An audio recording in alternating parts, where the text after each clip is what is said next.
You ready? I'm ready. What's up, everybody? Mark and Sara back for another episode of Able Today, sharing stories, resources, and anything related to the disability experience, hoping to improve your life and share some information that could be valuable. Sara, today we're going to talk about able accounts. I'm Mark, not sure. are people shocked that we're going to talk about able accounts? I don't know. They shouldn't be at this point, but I'm not sure if most people realize that when the U.S. Congress passed the Stephen Beck Jr. Achieving a Better Life Experience Act, or ABLE Act, which made ABLE accounts a reality, that there are time-limited provisions within that legislation. That is absolutely true, Mark. And it's one of my favorite things to talk about. So many folks don't realize we passed the original ABLE Act in 2014 at the end of the final minutes of Congress, landed on President Obama's desk on December 19th, 2014. We've actually amended and improved ABLE several times. And one of those efforts happened in 2017 in the Tax Cuts Jobs Act of 2017 that created really three incredible add-ons that builds upon the foundation of ABLE. One is able to work. We talk about this a lot in our outreach efforts, meaning that if an individual with a disability is employed, they can contribute an additional amount of money on a calendar year basis into their ABLE account, up to the federal poverty line, depending on the state you live in. There is an ABLE Savers credit, meaning an individual with a disability who makes qualified contributions to their ABLE account can qualify for this is a mouthful, non-refundable savers credit up to $1,000. And we're going to get into this more specifically with our special guest today. But we also allow for a traditional 529 rollover into an ABLE account without any penalty, which is great for somebody maybe who has a 529 very early in their life or happens to get a diagnosis of disability a little bit later in life. They can roll it over into an ABLE account. Well, I love that. And the beautiful part about it is these provisions aren't controversial, and there aren't large groups opposing this. So I think, Mark, and we'll get into this, but folks just don't realize, a part of navigating the tax landscape, coming from, our world as advocates in the disability community, it's not necessarily a vehicle or a world we've always advocated in. So the fact that these are sunsetting at the end of next year, they just need to be addressed legislatively. And I think there's going to be a huge bipartisan push to do that, because you and I both know these provisions are working and they're helping build on that original foundation of ABLE, which is to achieve a better life experience. well, it's working, that's for sure. And putting people back to work, giving people the means to save, and it seems like we have the right congressional champion, right, to lead this effort. Which, by the way, I think feels like a great time for us to introduce today's guest. You want to Well, start I'd with that? be happy to. I'm excited to introduce kind of an old friend, fellow advocate of ours, but we're really excited to have Senator Eric Schmitt from the great state of Missouri, the Show Me State, on to talk about his new legislative effort to push a newly introduced bill called the Enable Act, which helps us address those provisions that are expiring. But just a couple of highlights about this particular guest. He was Missouri's state treasurer when we launched Missouri ABLE in 2018. Mark, you've heard my stories. Some incredible moment to be there that day, celebrating the launch of the Missouri ABLE program. He's going to talk a little bit about his son, Stephen, and his diagnosis with a very rare condition, as well as some of those co-occurring conditions associated with epilepsy and autism. But as somebody who got to meet Stephen at the launch of the Missouri ABLE program, He's also the first able account holder in Missouri, so that's certainly something to celebrate. And now, given his long career, Eric's long career in public service, he's now serving in the United States Senate and working alongside one of our fellow able champions, Senator Bob Casey from Pennsylvania, to address those time bound provisions. So I'm excited to have him on. Super excited. Welcome to the show, Senator Schmitt. We're really grateful to have you on, and thank you for all that you've done to make able accounts more accessible, but even more so, what you've done for the disabled community. I'd like to get this started by asking you to talk about how Stephen's birth changed your life. I read recently that Stephen was the impetus for you getting involved in public service. Can you tell us about that? Yeah, so Stephen will be 20 years old next month. And when Stephen was born, he was our first child. Jamie and I, we met in college, and Stephen was our first child. And, we were first-time parents. And, I would say he was 5 months old, I think is what it was when we noticed a sort of like this birthmark. It looked like an angel wing on his leg. And decided to take him to the dermatologist. And we thought so little, I joke about this now, we thought so little of this doctor's appointment that Jamie actually let me take Stephen to the doctor. But we got to the dermatologist and she immediately, noticed that this could mean something else and turned the lights off and turned the black lights on. And we waited a couple of months, I guess, to see a neurologist and have that diagnosis confirmed. And the range of how that could affect him, and he was a baby, was from not very affected to very affected. And of course, as a parent, that's devastating. You go through that and you don't really know what any of this means. But we knew that we loved Stephen and we were going to be with him every step of the way of this journey. And in probably about 11 months, he started having what were referred to as infantile spasms or seizures. So he was diagnosed with epilepsy, later in the autism spectrum. And, Stephen's had a lot thrown at him.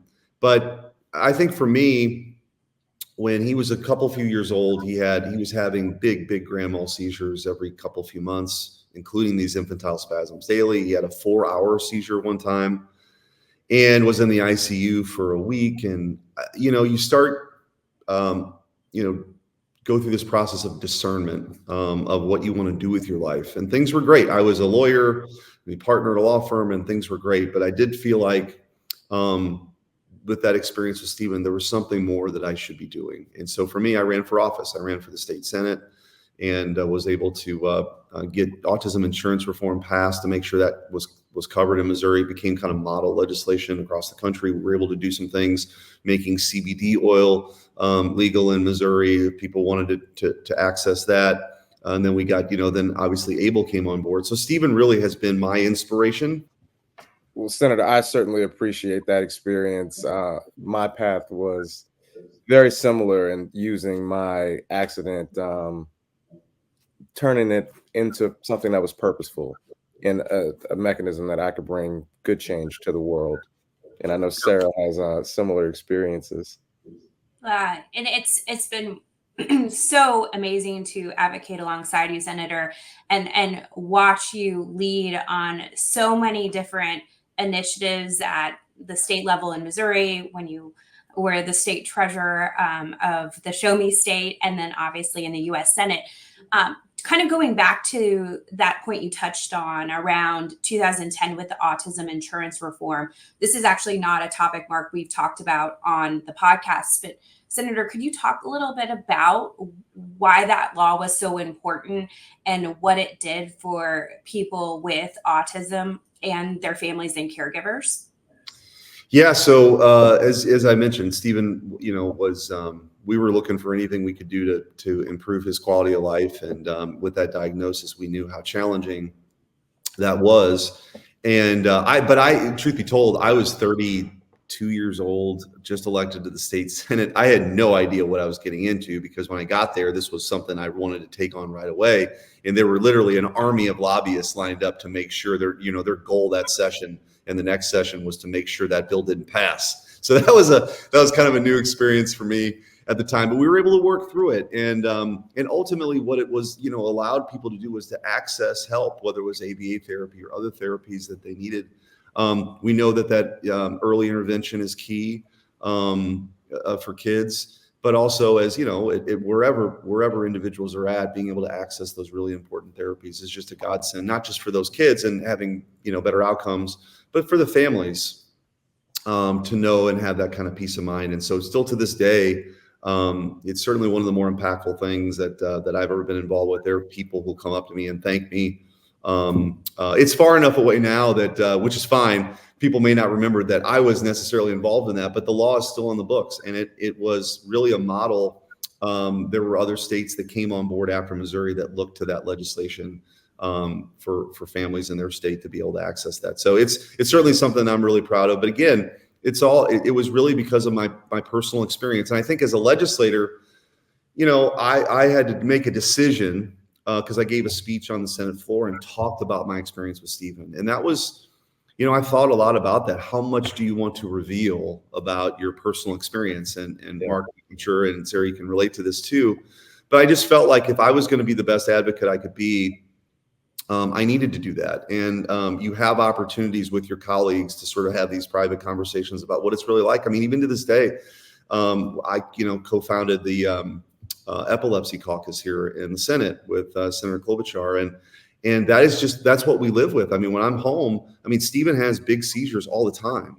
And so that still impacts his life, my life. And so I try to take those experiences and that passion for, again, wanting to do something about it to the extent that I can with my legislative duties. But I think you've got to be, you got to share some of those things that may be a little bit uncomfortable at first, but I think we're really important in getting some of these things done. Yeah. It's all about, and I feel like Abel and Mark, I know you're going to get into this here in a moment. It's all about investing in people up front and giving them all the tools in the toolbox to be successful later in life. And I think, whether you have a disability or not, we need more policies that promote that. So I think the autism insurance, I know we followed in Kansas, and we've taken your lead in Missouri on so many of the things that we're pushing in Topeka right now. Yeah, and just to add, Senator, it's amazing how our vulnerability can become our superpower, right? Like how we can leverage those experiences, those stories, the impact that it had on us to really shape a better tomorrow. But in that vein, you didn't stop as a state senator. You kept going and authored the Missouri ABLE bill, right? The Mo ABLE Act that was signed into law in 2015. Can you talk to us about what the passage of that bill meant to your family and to the families that are impacted by it? Yeah, it was something I think that Missouri, we would kind of led on. And again, that came about because every year I would have a coffee with advocates in Missouri. What can I be doing this year to be helpful? And so we were kind of on the front edge of that in Missouri. And then, a bunch of other states thankfully came on board. And then, of course, there's been more things that have even happened at the federal level. But that honestly came about just because, you're in conversation and dialogue with people who care about these issues too. And so I think, there's a great community that's really invested in the success of not just that program, but again, as Sara, you mentioned, allowing people to reach their full potential, whatever that is. And I think that's really important. And that's really what this is about. It's providing opportunity, a little bit more freedom. And I just think it's such a good thing to do. And it wasn't, it's not a hard sell, I don't think, when people understand what it's really about, but you got to get out there and talk about it and raise awareness, which is what you guys do a great job with this. I think this outreach is really important because even with ABLE accounts today, there's a lot more people who could utilize this who just aren't aware of it. And so I think that's part of the mission too. Absolutely. Sara, you know this better than most. Yes, when you have 8 million people with disabilities currently eligible, and we have 172,000 ABLE accounts, we have our work cut out for us. But I think it's really important. And I think one of the best ways, and Senator, you know this better than anybody, is to learn from other families. And so maybe share with our audience here a little bit about Stephen. He was the first ABLE account holder in the state of Missouri. I got to be there and be part of the announcement with the senator, former treasurer, and the Mayfields and so many others when we launched Missouri ABLE in St. Louis. So how's Stephen utilizing his ABLE account today? Yeah, so it's, you know, there are opportunities based on some of the expenses that are incurred with Stephen that we're able to utilize it. And I think for me, more, you know, it's because I guess I've been in, you know, in the Missouri public life now for, you know, a dozen or so years, that people are generally aware of our story, you know, with Stephen, and it does provide an opening to talk about. I mean, politics can be it's a, you know, it's a wild place in many ways, but it is an area where I think that that there's a lot of common ground and appreciation, I think, for what other families might be going through. So to the extent it can be a voice, to the extent it can raise awareness, like I said, I made a decision a long time ago that I wanted to share Stephen's story and the impact it's had on our family. And, you know, and he's such a great kid. He's happy, gives a lot of hugs. And anybody that's ever been around him, they're a better person for knowing him for a bunch of different reasons. So yeah, he's somebody that again was sort of a call to action for me to get more involved. And then, you know, who would have predicted that something like ABLE would have come along? But you got to be, and I think what leadership is you got to be in a position. You want to have the right people in the right positions to do something when something new comes along that aligns with values, right, that you share. And so that is an ongoing mission too. I love that. And now you're leading an effort to make some of the ABLE provisions within the original federal legislation permanent, right? And to be clear, this is a bipartisan effort. And so often we see and hear these days that about how different political parties can't get along and we can't come to the middle. And I think with a lot of stuff that happens in the disability ecosystem, that's not true.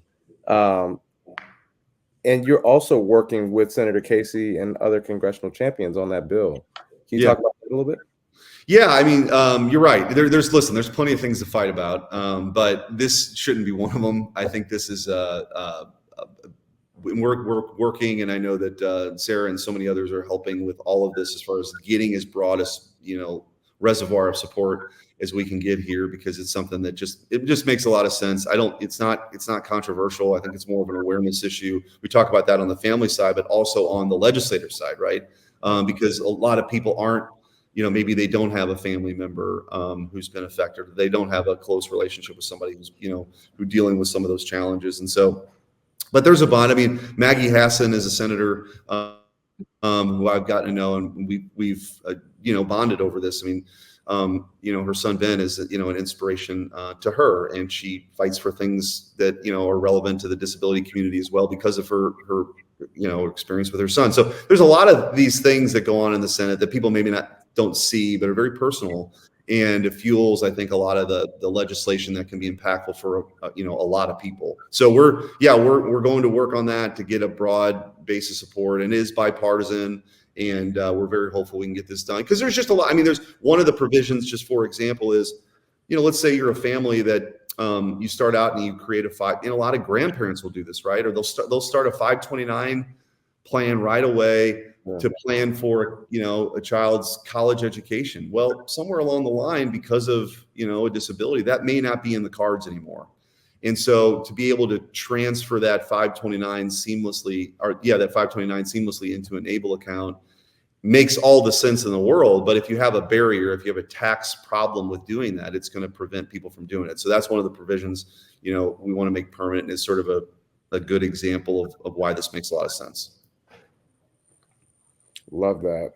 Well, and Senator Mark's heard me talk about this a lot over the last several years, but what I think is so amazing about this ABLE coalition, and we're celebrating 10 years of the federal Stephen Beck Jr. Achieving a Better Life Experience Act 10-year anniversary in December, which is very, very hard to believe, is that it's always been so bipartisan. And when we passed it 10 years ago at the federal level, we had 85% of the entire Congress support this effort for people with disabilities. And so it's amazing to see that work continue. And I think both of these provisions that make up the Enable Act will hopefully get addressed. I don't think many in the community really realize that these are set to expire. So Right.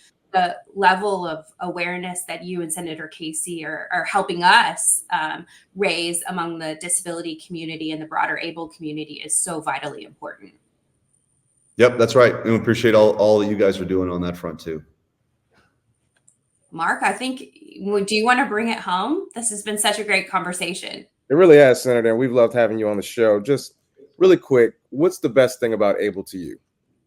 I think it provides hope and a level of empowerment for individuals and families that didn't maybe exist before, because it's a vehicle for people to be more in charge of their future. And I think anything we can be doing to empower people who, are living with a disability is an important thing to do. So I'm excited about, playing a role in all of this. But ultimately it's about the individuals who are going to benefit from it. So it's been great to be with you guys, and I'm sure we'll be talking some more as we get further down the road here. Love it. Well, Senator, thank you so much for joining us today. We really appreciate hearing from you and your insights and all that you're still doing to make and improve ABLE and all of the legislative efforts in the country. To all of our viewers, thank you for watching today. Catch us next time. Cheers. Thank you. Thanks.